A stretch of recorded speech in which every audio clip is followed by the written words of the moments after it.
오늘 말씀은 신명기 18장 1절부터 5절까지 말씀입니다. 제가 봉독하겠습니다. 레위 사람 제사장과 레위의 온 지파는 이스라엘 중에 분깃도 없고 기업도 없을지니 그들은 여호와의 화제물과 그 기업을 먹을 것이라. 그들이 그들의 형제 중에서 기업을 가지지 않을 것은 여호와께서 그들의 기업이 되심이니 그들에게 말씀하신 같으니라. 제사장이 백성에게 받을 몫은 이러하니 곧 그들이 드리는 제물의 소나 양이나 그 앞다리와 두 볼과 위라 이것을 제사장에게 줄 것이요 내가 처음 거둔 곡식과 포도주와 기름과 내가 처음 깎은 양털을 내가 그에게 줄 것이니 이는 내 하나님 여호와께서 내 모든 지파 중에서 그를 택하여 내시고 그와 그의 자손에게 항상 여호와의 이름으로 사서 섬기게 하셨음이니라. 아멘.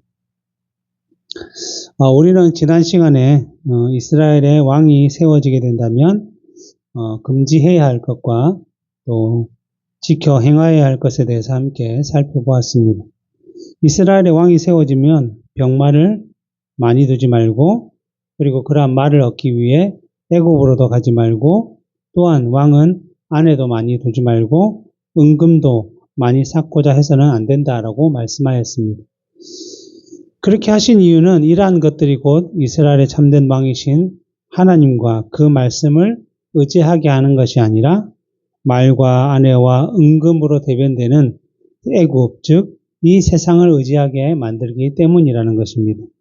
그래서 다윗이 하나님만을 바라고 의지할 때에는 다윗이 어디로 가든지 승리하게 하나님께서 이기게 하셨지만 세상의 방식을 따라 전쟁을 위한 군사가 얼마나 되는지를 알아보고자 했을 때에는 오히려 하나님의 진노의 형벌을 받았던 것입니다. 그리고 솔로몬 왕도 하나님께서 주신 지혜를 하나님의 뜻을 따라 바르게 사용할 때에는 정말 이스라엘의 부귀와 영화가 가득해서 마치 은이 길가에 있는 돌처럼 흔하다라고 말씀을 하고 있습니다. 그러나 솔로몬 왕이 하나님께서 주신 은금이 풍성한 이스라엘을 세상의 방식, 세상의 지혜를 따라 지키고자 이 주변의 국가들과 정략 결혼을 통해 수많은 아내를 두게 되자 그 여인들이 솔로몬 왕의 마음을 돌이켜 하나님이 아닌 세상과 우상을 따라 살아가게 했다라고 말씀하고 있으며 그 결과로 하나 있던 이스라엘이 북이스라엘과 남유다로 두 나라로 갈라지게 되는 원인을 제공했다라는 것입니다. 그러기에 이스라엘 왕은 왕으로 기름 부어 세우신 하나님의 뜻대로만 다스려야 하며 그러할 때에 하나님의 놀라운 역사가 그 가운데 임하게 되는 것을 경험하게 된다는 것입니다. 그래서 이스라엘이 왕이 된 사람은 반드시 해야 할 것이 있는데 그것은 하나님의 말씀을 기록한 율법을 손으로 기록하여서 복사해서 자기 옆에 두고 항상 읽고 묵상하며 그대로 행한다면 이제 그의 마음이 교만하지 않고 정말 시냇가에 심은 나무가 철을 따라 열매를 맺는 것처럼 형통하게 될 것이고 그가 왕위의 날이 장구하게 될 것이다 라고 말씀하신 것입니다. 그리고 이러한 약속을 따라 구약에서 기름 부음 받아 세워진 왕의 직분의 참된 모형이신 예수 그리스도께서 자기 백성들을 구원하시고 그들을 참되게 다스릴 왕으로 오신 것입니다. 그러기에 예수 그리스도께서는 자기 백성들의 왕으로 이 세상에 오셨지만 세상의 방식을 따라 자기 사람이나 돈이나 세상의 것들을 모으고자 하거나 그것을 목적으로 삼고자 하지 않으셨습니다. 그래서 오병이어 사건 이후에 사람들이 예수님을 자신들의 육신의 왕으로 삼고자 할 때에 그들을 피해 숨으셨고 또 그러시면서 여우도 굴이 있고 공중의 새도 거처가 있지만 자신은 이 세상에 머리 둘 곳조차 없다라고 분명하게 말씀하셨습니다. 그러면서 내 나라는 이 세상에 속한 것이 아니라라고 말씀하심으로써 하나님의 백성들의 왕으로서 그들로 하여금 하늘나라, 천국을 바라보며 소망하며 살아가도록 계속 가르쳤던 것입니다. 그러기에 우리가 비록 이 세상을 살아가고 있지만 하나님의 백성이라는 사실을 우리가 안다면 우리의 왕 대신 예수 그리스도의 말씀을 따라 우리는 늘 세상과 구별되어서 언제나 우리의 마음을 하늘에 두고 그곳에 보물을 쌓는 삶을 살아가야 할 것입니다. 그리고 오늘 본문은 그러한 왕의 직분에 이어서 이스라엘 가운데 세워진 제사장과 레위인에 대한 말씀인데 주 내용이 이 레위인, 레위 지파와 관련된 말씀입니다. 제사장 직분은 지난 시간에도 말씀드렸듯이 하나님께 기름 부음을 받아 세워졌기 때문에 예수 그리스도를 확실하게 예표하는 직분이라고 할 수 있습니다. 그러나 그와 함께 제사와 성막의 여러 가지 일과 백성들에게 율법에 가르치는 일을 하는 레위인, 레위 지파는 기름 부음 받아 세워진 것이 아니기 때문에 표면적으로는 예수 그리스도의 직분을 예표하는 것이 아니라고 할 수 있습니다. 하지만 레위 지파가 하나님의 부르심을 받아 제사와 성막과 관련된 일을 하게 된 것은 예수 그리스도의 상징과 예표와 뗄 수 없는 아주 중요한 관계가 있다는 것을 오늘 본문을 통해서 우리는 살펴보게 될 것입니다. 그리고 이러한 레위 지파 중에 특별히 아론의 가문이 제사장으로 기름 부음을 받아 세워짐으로 그리스도의 직분을 예표하고 있는 것입니다. 그래서 오늘 본문을 살펴보면 먼저 1절, 2절에 레위 사람 제사장과 레위의 온 지파는 이스라엘 중에 분기도 없고 기업도 없을지니 그들은 여호와의 화제물과 그 기업을 먹을 것이라. 그들의 형제 중에서 기업을 가지지 않을 것은 여호와께서 그들의 기업이 되심이니 그들에게 말씀하심 같으니라 라고 말씀하고 있습니다. 여기서 레위 사람 제사장과 레위의 온 지파는 이 말씀을 통해서 보면 우리가 알 수 있는 것은 제사장은 레위 지파에서만 나온다라는 것입니다. 지난 시간에 살펴본 왕의 직분은 처음에는 베냐민 지파에 속한 사울이 왕으로 세움을 받았지만 그가 하나님이 아니라 사람을 바라보며 의지하며 살아가다가 결국은 버림을 받았습니다.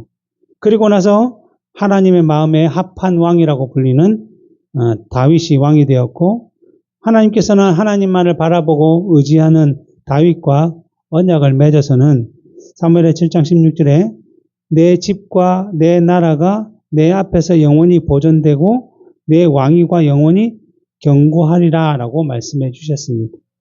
그래서 이 말씀을 따라 유다 지파에 속한 다윗 가문에만 이제 왕이 나오게 된 것이고 물론 솔로몬 왕의 범죄에 의해 나라가 둘로 갈라져서 북이스라엘과 남유다로 나뉘었지만 그래도 남유다에서는 계속적으로 다윗 가문에서 왕이 세워져서 그 역할을 감당했던 것입니다.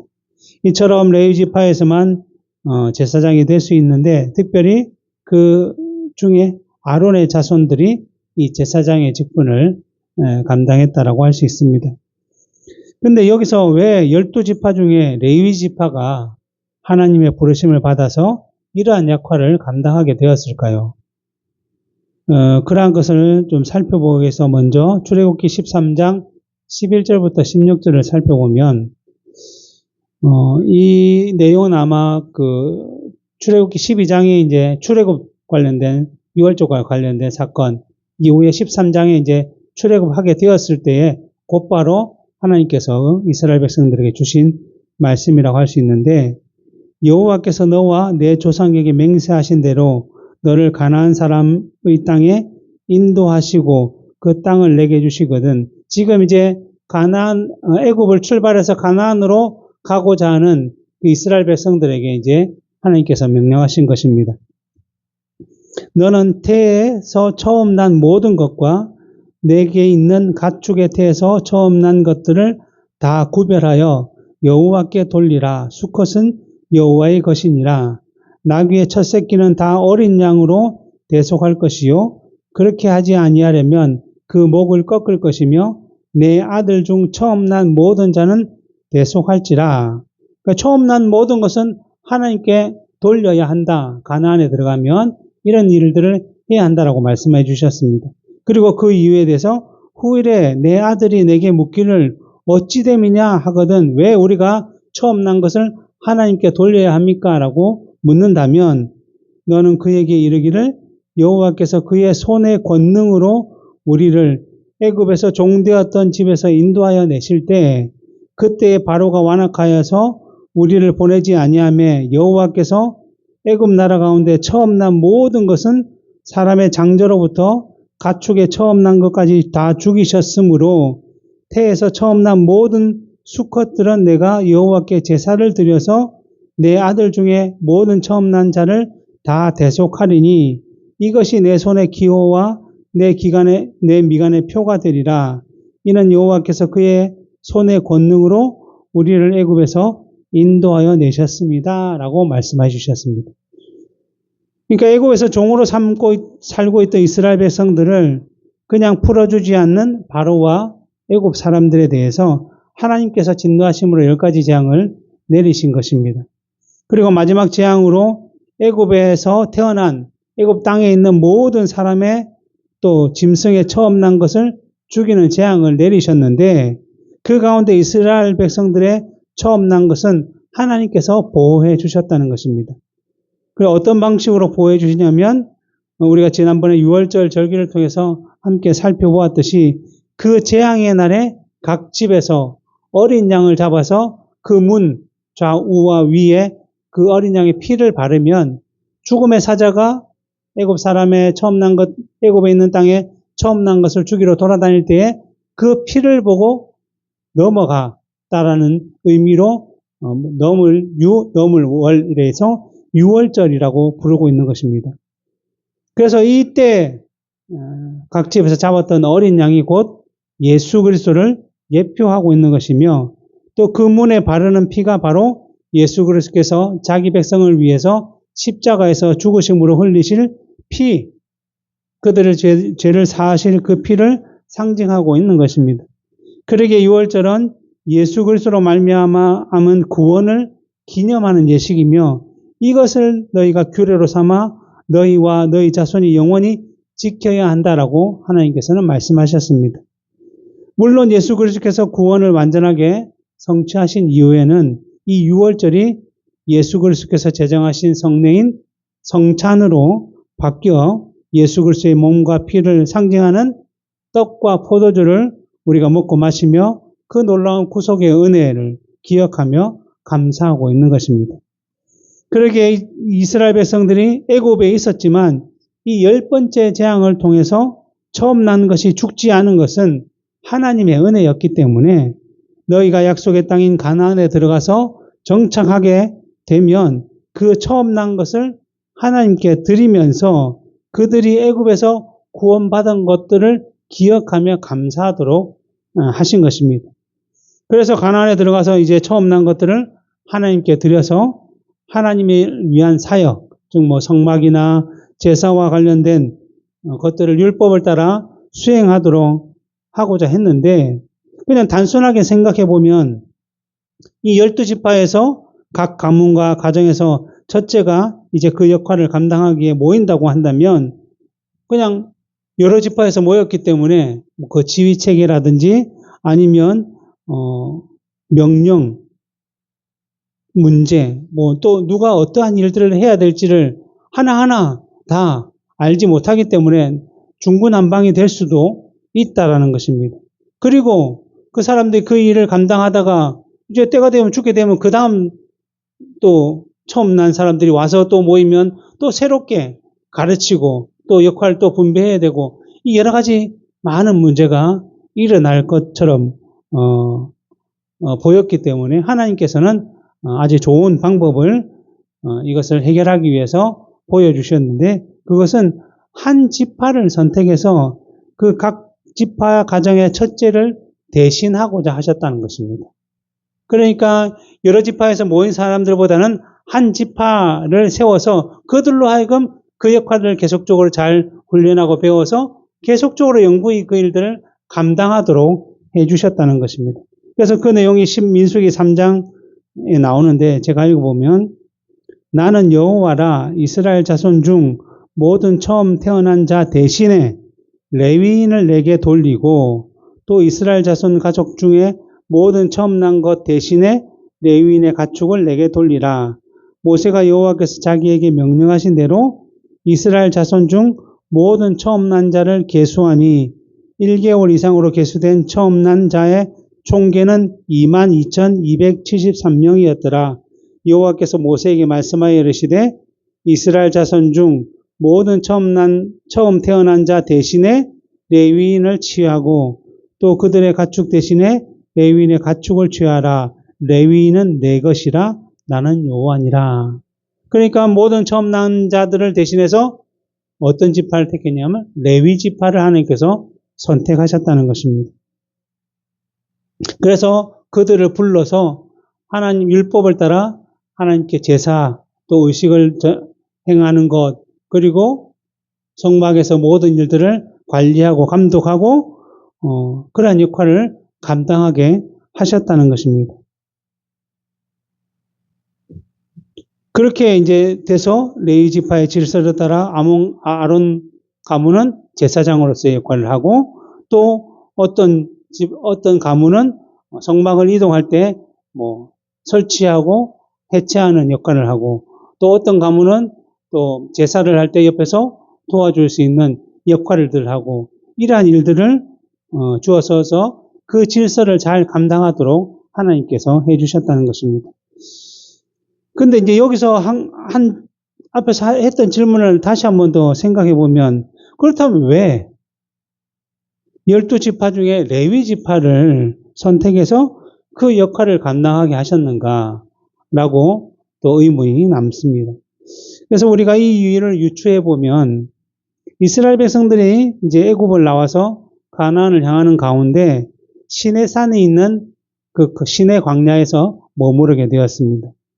그때 아마 한 3개월 정도 애굽에서 나온 지 3개월 정도 지났을 때인데 그때 하나님께서 이스라엘 백성들에게 새로 그 시내산 언약을 맺으시고 또 그들에게 율법과 십계명을 주시기 위해서 지도자인 모세를 이 시내산으로 부르셨고 그래서 모세가 이 시내산에서 40일 정도 머무르게 되었습니다.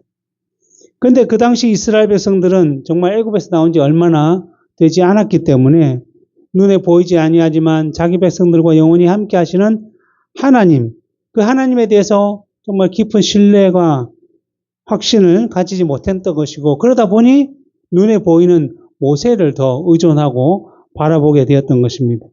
그런데 그러한 상태에서 눈에 보이던 지도자인 모세가 시내산으로 올라간 이후에 하루가 지나고 3일이 지나고 일주일이 지나고 열흘이 지나고 20일이 지나는데도 도저히 내려오지 않고 무소식이다 보니 이들의 마음이 점점 두려움에 사로잡히게 됩니다. 그렇다면 이제 우리를 누가 지키고 우리를 누가 가나안으로 인도할까라는 생각이 들었다는 것입니다. 그래서 백성들이 모세와 함께 백성들을 인도했던 아론에게 찾아가서 모세는 지금 우리 눈앞에 보이지 않고 우리가 두려움에 사로잡혀 있으니 우리를 가나안까지 인도하여 낼 신을 만들어야 되라라고 요구를 했던 것입니다. 그래서 아론이 백성들에게 금을 받아서 만들었던 것이 우리가 잘 알고 있던 금송아지 형상이었습니다. 아마 그들이 애굽에서 늘 보아왔던 우상 중에 하나가 송아지의 형상인데 그것을 만들었던 것 같습니다. 그래서 이스라엘 백성들이 그 눈에 보이는 송아지 형상을 보고서는 두려운 마음이 사라지게 되고 그로 인해서 기뻐하며 즐거워하며 그 앞에 제단을 쌓고 제사를 드린 것입니다. 이것이 우리를 가나안까지 인도할 신이다라고 했던 것입니다. 이러한 이스라엘 백성들의 죄악을 하나님께서 보시고서는 그들을 모두 다 진멸시키고 다 죽이고 그냥 모세 너를 통해서 다시 내가 새 나라 새 민족을 세우시겠다라고 하셨습니다. 그때 모세가 하나님의 은혜와 긍휼을 구하는 기도를 했던 것이고 그때 하나님께서는 그 뜻을 돌이키기는 하셨습니다. 그리고 나서 모세가 시내산에서 내려와서는 그 이스라엘 백성들이 행한 그 악한 일에 대해서 하나님의 진노의 형벌을 나타내 보였습니다. 그것이 이제 출애굽기 32장에 나오는데 제가 읽어보면 모세가 본즉 백성이 방자하니 이는 아론이 그들을 방자하게 하여 원수에게 조롱거리가 되게 하였습니다. 이에 모세가 집 문에 서서 이르되 누구든지 여호와의 편에 있는 자는 내게로 나오라 하매 레위 자손이 다 모여 그에게로 나가니라. 모세가 그들에게 이르되 이스라엘의 하나님 여호와께서 이렇게 말씀하시기를 너희는 각각 허리에 칼을 차고 진 이 문에서 저 문까지 왕래하며 각 사람이 그 형제를 각 사람이 자기의 친구를 각 사람이 자기의 이웃을 죽이라 하셨느니라. 레위 자손이 모세의 말대로 행하며 이날의 백성 중에 3,000명 가량이 죽임을 당하니라. 모세가 이르되 각 사람이 자기의 아들과 자기의 형제를 쳤으니 오늘 여호와께 헌신하게 되었느니라. 그가 오늘 너희에게 복을 내리실 것이다 라고 말씀해 주셨습니다. 그러니까 이스라엘 백성들이 죄악 가운데서 하나님 편에 서서 하나님의 뜻을 따라 비록 자기의 친구고 형제고 이웃인 사람들이라고 할지라도 그들의 지은 죄에 대해서 하나님의 뜻을 따라 보응을 하게 된 것이 바로 레위 지파였던 것이고, 그래서 하나님께서는 그들의 행위에 대해서 모세는 그들의 행위가 곧 여호와께 헌신한 것과 같다라고 말씀하고 있는 것이며, 이 헌신하였다라는 단어의 원문의 의미에 보면 거룩하게 구별되었다라는 의미도 있다는 것입니다. 그러니까 이스라엘 백성들의 죄에서 구별되어서 하나님 앞에 헌신하게 된 것이 바로 이 레위 지파였던 것이고, 이 레위 지파가 하나님의 복을 받아 하나님의 부르심을 받고 성막과 제사를 섬기는 자리에 있게 되었다라고 할 수 있는 것입니다. 그런데 이제 여기서 한 번 더 생각해 볼 문제는, 이처럼 하나님의 부르심을 따라 하나님께 헌신된 자로서 구별되었다고 한다면 오히려 칭찬을 받는 자리에 있는 것이기 때문에 다른 지파보다 더 잘되고 다른 지파보다 더 은혜를 누리고 다른 지파보다 더 좋은 것들이 있어야 된다라고 생각할 수 있는 것이죠. 일반적으로 교회에 속한 사람들이 생각하기를 뭐 좋은 대학에 들어가고 또 좋은 직장에 들어가고 돈도 잘 벌고 세상에서 좀 잘 돼야 우리가 하나님께 복을 받는다라고 생각하며 다른 사람들에게 복음을 전할 때도 이런 말을 해야 사람들이 교회로 들어오고 하나님을 믿고자 하지. 아니, 교회 믿는 사람들은 늘 가난하고 불쌍하고 하나님 일마다 안 되고 늘 걸어가다 넘어지고 다친다고 한다면 누가 하나님을 믿겠습니까? 라는 생각들이 있다라는 것입니다. 근데 이러한 생각은 정말 예수님의 표현처럼 성경도 하나님도 알지 못한 생각이라고 할 수 있습니다. 왜냐하면 앞에서도 말씀드렸듯이 예수님께서 분명히 이 세상에 왕이 되고자 오신 것이 아니라 내 나라는 이 세상에 속한 것이 아니다라고 분명히 말씀해 주셨습니다. 우리가 잘 아는 믿음의 조상 아브라함도 약속의 땅인 가나안에서 잘 먹고 잘 살기 위해 그 땅에 들어가자마자 터를 쌓고 성을 쌓고 집을 쌓으며 살아간 것이 아니라 하늘에 있는 본향을 바라보면서 그 약속의 땅 가나안에서 나그네처럼 텐트를 치며 이곳저곳을 떠돌며 살았다라고 말씀하고 있습니다. 그러기에 하나님의 백성, 그 성도들의 목적은 언제나 이 땅이 아닌 하늘나라에 있다는 것입니다. 그러기에 이러한 것을 가르쳐주기 위해서 오늘 본문에서도 하나님께서는 특별히 자기를 위해서 헌신하였다라고 생각한 레위 지파, 그 지파에서도 정말 제사장이 나오게 하셨던 그 지파인데, 그 지파에게 오늘 본문에서 보면 뭐냐면 너희는 가나안 땅에 땅도 없고 기업도 없고 받을 분깃도 없다라고 말씀해 주셨습니다. 어떻게 보면 이 세상의 가치와 방식과 이 세상에서 요구하는 흐름과는 전혀 반대되는 거죠. 이 세상에 있는 자들은 어쨌든 자기의 공로를 좀 내세우면 그 공로로 인해서 정말 좋은 자리로 하나 차지하고 그러한 것들을 누리며 살아가고자 하는 것이 마땅한 것인데, 하나님 나라의 원리는 이와는 다르다라고 말씀하십니다. 그러면서 그 레위 지파에게 너희는 비록 기업도 없고 땅도 없고 받을 분기도 없지만 나 하나님 내가 곧 너희의 기업이고 너희의 땅이다라고 말씀해 주셨습니다. 오늘 본문과 동일한 내용을 말씀하는 신명기 10장 8절부터 9절에도 이렇게 말씀하고 있습니다. 그때 여호와께서 레위 지파를 구별하여 여호와의 언약궤를 매기하며 여호와 앞에 서서 그를 섬기며 또 여호와의 이름으로 축복하게 하셨으니 그 일은 오늘까지 이르니라. 그러므로 레위는 그의 형제 중에 분깃이 없으며 기업이 없고 내 하나님 여호와께서 그에게 말씀하신 것 같이 여호와가 그의 기업이시다라고 말씀해 주셨습니다.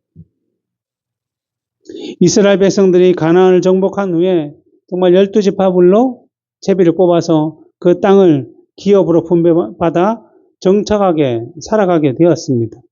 그러나 레위 지파는 하나님께서 그들을 택하셨고 하나님께서 그들의 기업과 분깃이기 때문에 그들은 가나안 땅, 이 세상에서 땅을 기업으로 받을 그 제비에 참여하지 못하도록 하신 것입니다.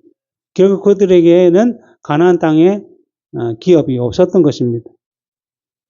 그러나 그들에게 주어질 가나안 땅에 기업이 없다고 해서 그럼 레위 지파는 먹지도 않고 마시지도 않고 어떻게 하늘에서 내리는 이슬만 먹고 살아가는 자들이라라고 말할 수는 없듯이 그들도 역시 이 땅을 살아가는 사람들이기 때문에 이 세상에서 12지파가 가나안 땅을 나누는 분배 방식과는 다르게 하나님께서 그들에게 은혜를 베푸셨습니다. 그 내용이 민수기 35장에 나오는데 이스라엘 자손에게 명령하여 그들이 받은 기업에서 레위인에게 거주할 성읍을 주게 하고 너희는 또 그 성읍들을 두르고 있는 초장을 레위인에게 주어서 성읍은 그들의 거처가 되게 하고 초장은 그들의 재산인 가축과 짐승을 둘 곳이 되게 할 것이라. 너희가 레위인에게 줄 성읍은 살인자들이 피하게 할 도피성으로 6성읍이요 그 외에 42성읍이라. 너희가 레위인에게 모두 48성읍을 주고 그 처장도 함께 주되라고 말씀하고 있습니다. 쉽게 말씀드리면 레위 지파는 그 다른 12지파가 기업으로 받은 그 중에서 각 지파별로 4성읍씩 총 48개 성읍에서 나누어 살게 하셨다는 거예요.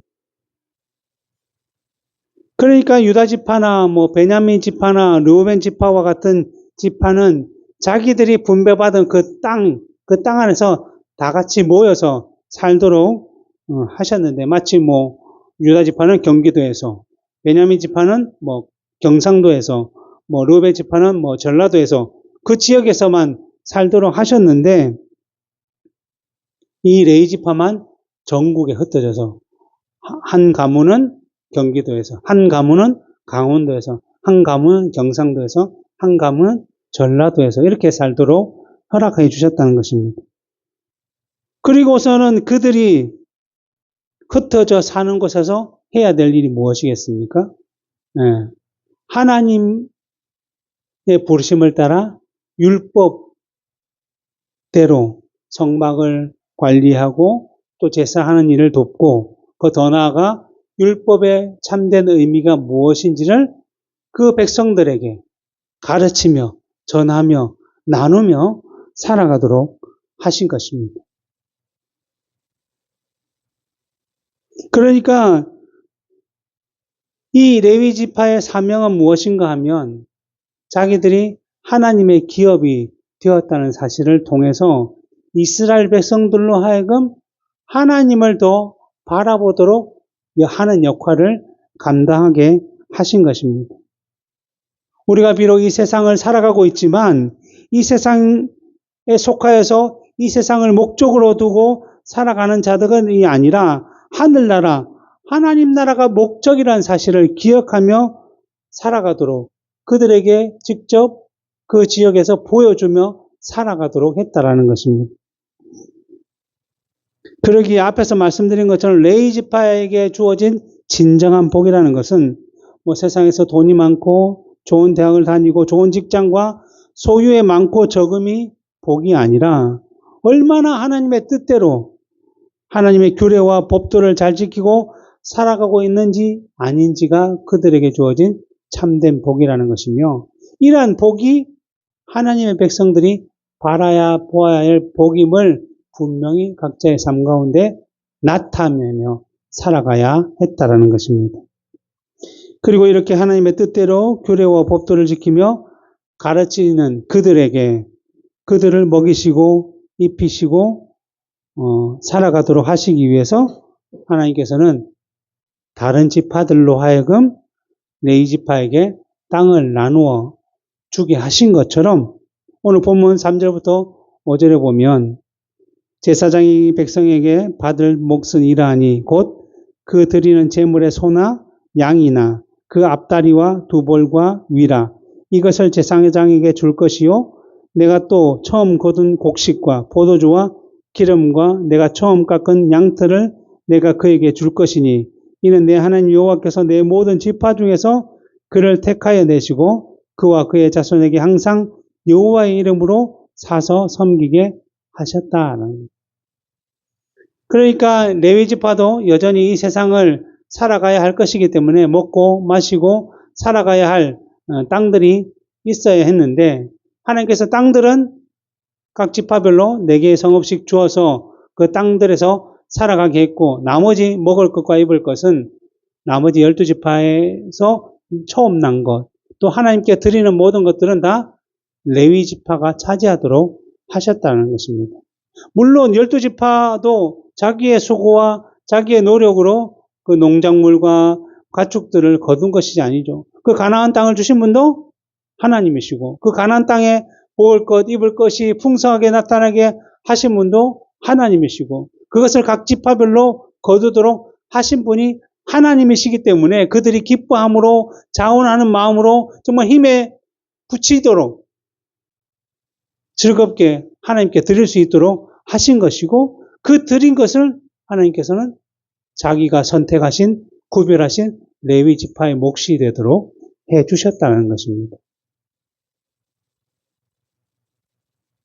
근데 생각해보면 만약 레위 지파가 그러한 것들을 받지 않고 자기들도 열심히 수고하면서 또 하나님께서 맡겨주신 일을 했다고 한다면 어땠을까요?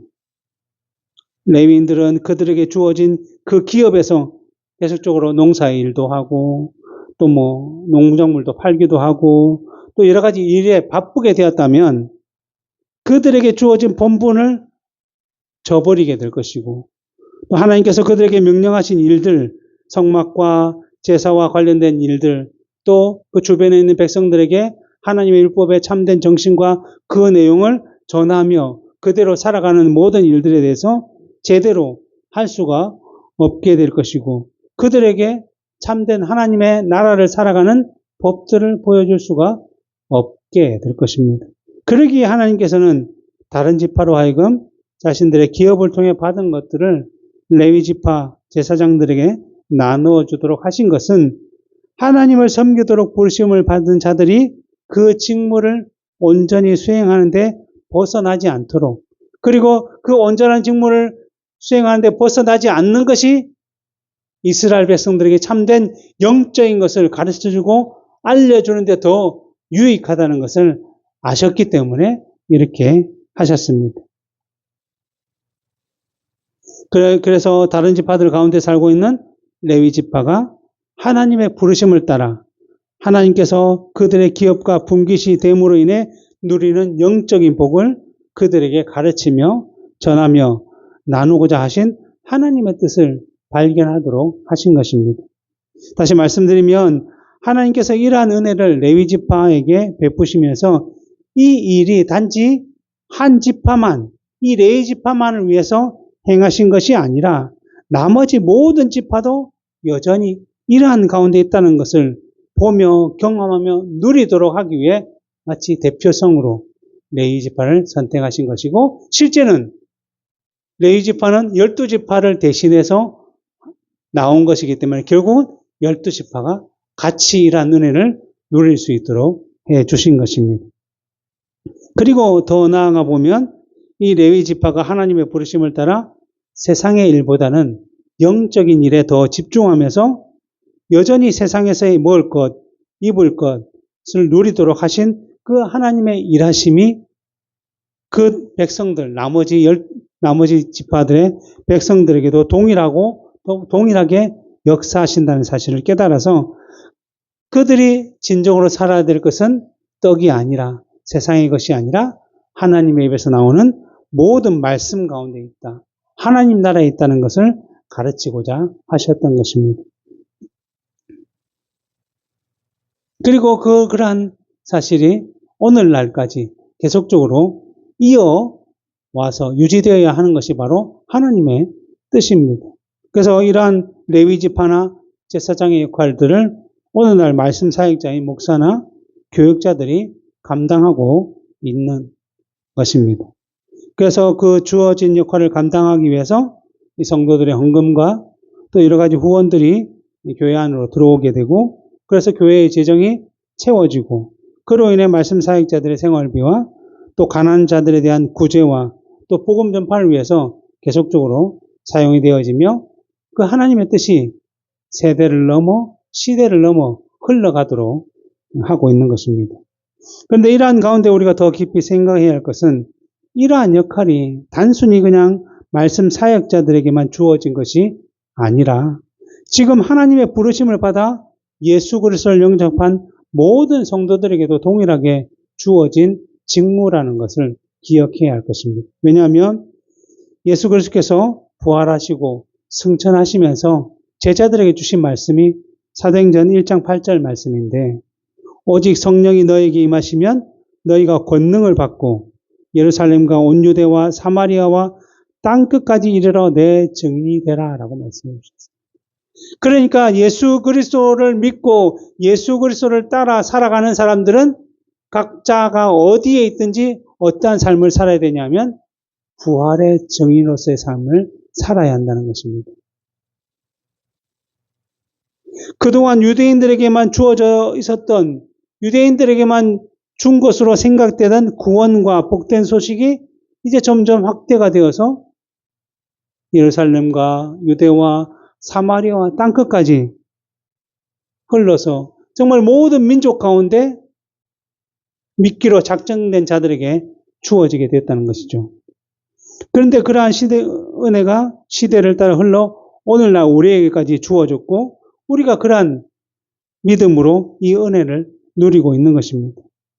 그렇다면 이제 우리가 이러한 복음의 믿음의 복된 소식을 마치 레위 지파처럼 우리가 속한 학교와 지역과 사회 가운데서 정말 하나님의 백성답게 하나님의 말씀대로 그 규례와 법도대로 살아가면서 우리의 목적과 우리의 목표는 이 세상이 아닌 영원히 살아가야 할 하늘나라에 있다는 사실을 나타내 보여야 할 것이고, 우리의 참된 기업과 참된 분깃은 이 세상의 것이 아닌 하나님께 있다는 사실을 나타내며 살아야 한다는 것입니다.